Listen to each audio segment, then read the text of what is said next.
Araripe Júnior, cujo nome completo é Tristão de Alencar Araripe Júnior, foi um importante crítico literário brasileiro, nascido em Fortaleza em 1848 e falecido no Rio de Janeiro em 1911.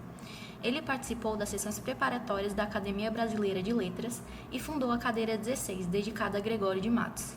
Filho de Tristão de Alencar Araripe, teve uma infância e juventude em várias cidades do Brasil devido à carreira do pai. Estudou Direito no Recife, onde conviveu com Tobias Barreto e Luiz Guimarães Júnior. Na literatura, começou publicando contos sob pseudônimo e foi influenciado pelo nacionalismo e pelos autores de sua época, como José de Alencar. Inicialmente, preferia o romance, mas depois se dedicou à crítica literária. Seu livro, O Cajueiro do Fagundes, foi lançado pela primeira vez em formato de folhetim no Jornal do Comércio no final do século XIX. O livro foi lançado em 1929 pela primeira vez. A história do livro se passa em 1795, quando Fortaleza já havia sido elevada à categoria de Vila Independente de Aquiraz e conhecido como Vila do Forte. No início, temos uma descrição de como era a vila, como, por exemplo, ao dizer que o povoado consistia numa rua desguarnecida que marginava o rio Pajeú. Na época, Luiz da Mota Fel e Torres, um dos personagens principais da história, governava o Ceará. Assumiu em 1789 e encontrou a região muito atrasada. Mesmo sendo honesto, não agradou muito aos cearenses. Seu governo passou por uma das maiores secas que já devastaram o Ceará e talvez seja esse o motivo da desaprovação. Em Fortaleza, haviam construções oficiais como o Forte Nossa Senhora da Assunção e havia um quarteirão chamado São Bernardo. Nesse quarteirão, havia uma área com muitos cajueiros que serviam de refúgio aos habitantes na horas de muito calor forte. No entanto, à margem do caminho, um cajueiro se destacava entre os demais por sua proporção colossal e por oferecer uma copa tão densa que não havia nenhum raio de sol que a penetrasse. Esse cajueiro tornou-se venerado pela população, e esse sentimento popular acabou por dar o nome de Cajueiro do Fagundes, ou apenas Fagundes. Esse nome não era arbitrário, pois em uma casa próxima ao cajueiro morava um açougueiro chamado Bartolomeu Fagundes, que era o homem mais popular da vila. Bartolomeu Fagundes era um senhor de idade avançada e movia-se com dificuldade e precisava do auxílio de um garoto para que não fechasse o açougue no qual ganhava a vida. Agora vamos conhecer a história de Fagundes? Fagundes nasceu em Aracati e, aos 15 anos, após a morte do pai, foi para Recife e lá encontrou um patrão dono de uma balandra, que é um tipo de navio de pequena dimensão, onde trabalhou como grumete, que é um aprendiz a bordo de um navio, geralmente um jovem que realiza tarefas de limpeza e auxilia os marinheiros, e assim fez sua primeira travessia. As travessias ocorriam pelos portos da Índia, com escalas pelos países da África que pertenciam a Portugal na época, Moçambique e Angola, onde eram capturados negros escravizados para trabalharem nos engenhos da Bahia e Pernambuco. As agruras do mar causaram aborrecimento em Fagundes, que um dia desapareceu de bordo e por 15 anos andou por Goa, Macau e Cantão, em busca de fortuna. Fagundes não enriqueceu, mas viu, observou e adquiriu experiência, e assim regressou a Lisboa, e de lá voltou para o Brasil, mas especificamente Aracati, sua cidade natal, onde não encontrou seus parentes e acabou se mudando para Fortaleza, onde, para não morrer de fome, virou açougueiro. As peripécias de sua vida forneciam motivos para contar histórias aos fregueses. Fagundes era um ator nato e possuía uma capacidade de observação incrível para apelidar os outros.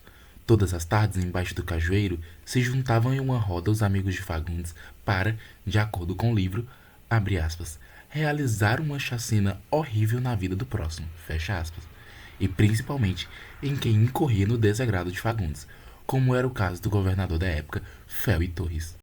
Um dia, uma mulher conhecida como Magriça, pelo fato de seu porte físico, trouxe a notícia de um caso amoroso do governador do Ceará com uma mulher chamada Damiana, que era uma mulher negra, o que para o contexto de 1795 não era digno, e isso fez com que Fagundes tivesse a reputação do governador em suas mãos. A birra que o povo tinha com Fel e Torres vinha por gestos e atos desde sua posse, e isso fez com que o povo tivesse vontade de neutralizá-lo, e para isso contavam com Fagundes. Uma tarde, em sua roda de conversa abaixo do cajueiro, o velho aracatiense não quis falar sobre suas aventuras do passado. Estava a fim de intrigar o governador e pôs o assunto de seu caso com Damiana à tona, junto de seus feitos pela vila que desagradaram a população, até que viram se aproximar do cajueiro, a cavalo, o próprio Fel e Torres, e todos se calaram. O primeiro a se pronunciar foi obviamente Fagundes, que de forma atrevida caçoou do governador fazendo uma piada sobre seu caso com a Cafusa, fazendo todos da roda rirem, o que causou indignação no capitão Mor, que fez seu cavalo correr em direção ao cajueiro e durante essa ação os galhos da árvore bateram em seu rosto, derrubando seu chapéu. O governador pediu para alguém recolher, mas nenhum que estava na roda se moveu. Assim, Fagundes disse que ele mesmo deveria descer do cavalo para recolher seu chapéu, causando várias risadas naqueles que observavam. O primeiro impulso do governador seria castigar violentamente Fagundes por seu atrevimento, mas em razão do escândalo que isso refletiria em sua carreira, retornou à casa do governo furioso. Assim que chegou em casa, Fiel e Torres chamou seu secretário José de Faria, para que pensasse em alguma forma de dar uma lição naqueles que zombaram de si. Dessa forma, o governador mandou derrubarem o cajueiro e sumirem com seus bancos para que a roda de conversa acabe como forma de castigo. Fagundes, quando soube da notícia, ficou enraivecido e protestou contra o que o governador mandou.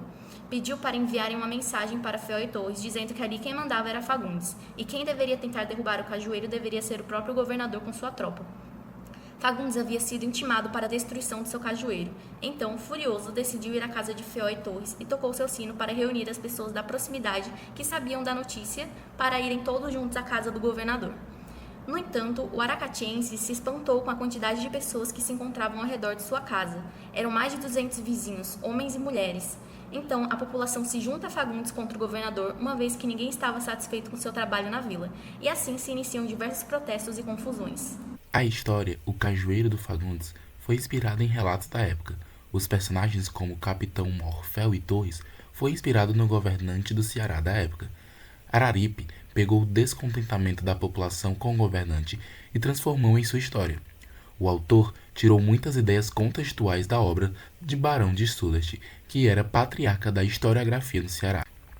A ideia de cearensidade e Ceará moleque, presente no romance, foi inspirada em autores da época que já utilizavam dessa ideia, como Adolfo Caminha, Oliveira Paiva e até José de Alencar, que usavam para descrever o modo de vida dessa população na época.